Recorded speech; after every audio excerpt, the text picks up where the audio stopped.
നമ്മുടെ സെലിംകുമാർ, അനീബ്ക, ഒടുവിലുണ്ണികൃഷ്ണൻ ചേട്ടൻ, നരേന്ദ്രപ്രസാദ് സാർ, പിന്നെ ഫറീസ് ചേട്ടൻ, സിദ്ദിഖേട്ടൻ അവരോട് അഭിനയിച്ചിട്ട് അധികം അഭിനയിച്ചിട്ടില്ല, അല്ലെങ്കിൽ സിദ്ദിഖേട്ടൻ അഭിനയിച്ചിട്ടുണ്ടാവില്ല.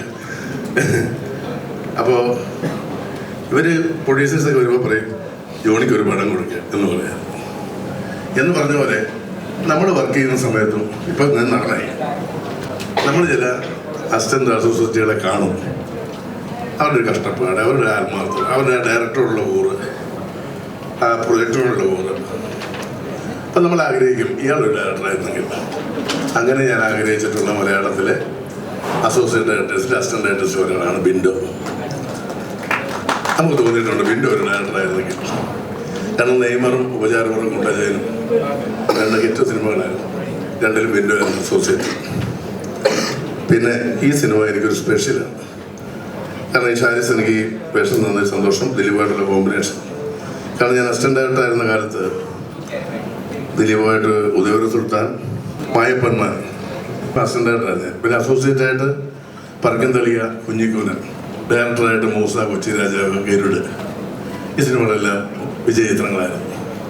അപ്പോൾ എനിക്ക് ഭയങ്കര ആഗ്രഹം ഉണ്ടായിരുന്നു ദിലീപുമായിട്ട് ഒരു കോംബോ ചെയ്തിട്ട്. എനിക്കൊന്ന് ആദ്യമായിട്ടാണ് ദിലീപായിട്ട് ഇത്ര സ്ക്രീൻ സ്പേസ് ഉള്ളൊരു സിനിമ ചെയ്യും.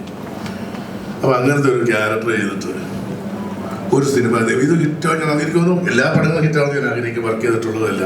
പക്ഷെ എനിക്കെന്തോ ഭയങ്കര ഒരു ആവശ്യമായിരുന്നു. കാരണം എൻ്റെ പ്രിയപ്പെട്ട ദിലീപിനോട് ഞാൻ അഭിനയിച്ച സിനിമ, ഇത്രയും ബിൻഡോയുടെ സിനിമ, ഷാരിസിൻ്റെ സിനിമ, ലിസ്റ്റിൻ്റെ സിനിമ, ഇത് ഓടണം എന്നുള്ള വലിയൊരു ആഗ്രഹമായിരുന്നു. അപ്പം അതിന് വഴിയൊരുക്കിയ സർവശക്തനായ ദൈവത്തിനും, പിന്നെ വിമർശനങ്ങളെ പോലും വിമർശിച്ച് ഈ സിനിമ നിങ്ങളൊന്നും പറയുന്നവരല്ല, ഇത് ഒരുപാട് ചിരിക്കാനുള്ള ഞങ്ങളുടെ ദിലീപിൻ്റെ നല്ല തമാശ ഉള്ളൊരു കുടുംബചിത്രമാണെന്ന് മനസ്സിലാക്കി തിയേറ്ററിൽ പോയ ഈ നാട്ടിലെ നല്ല കുടുംബ പ്രേക്ഷകർക്ക് നന്ദി അറിയിച്ചു കൊടുക്കുന്നു.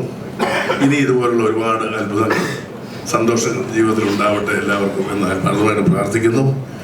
പിന്നെ ഞാൻ പറഞ്ഞില്ല, ഒരിക്കലും സത്യത്തെ അസത്യമായി കാണുകയോ ടാർഗറ്റ് ചെയ്യുന്നതോ ഒന്നും ആരും വിമർശിക്കരുത്. കാരണം വിമർശിക്കുന്നവരും വിമർശനം ഏൽക്കുന്നവരും മനുഷ്യനാണെന്നുള്ള ബോധ്യം എല്ലാ മീഡിയക്കാർക്കും മനുഷ്യർക്കും ഉണ്ടാവണം എന്ന് ഞാൻ ആത്മാർത്ഥമായിട്ട് ആഗ്രഹിച്ചുകൊണ്ടും പ്രാർത്ഥിച്ചുകൊണ്ടും ഞാൻ അവസാനിപ്പിക്കുന്നു. നന്ദി, നമസ്കാരം.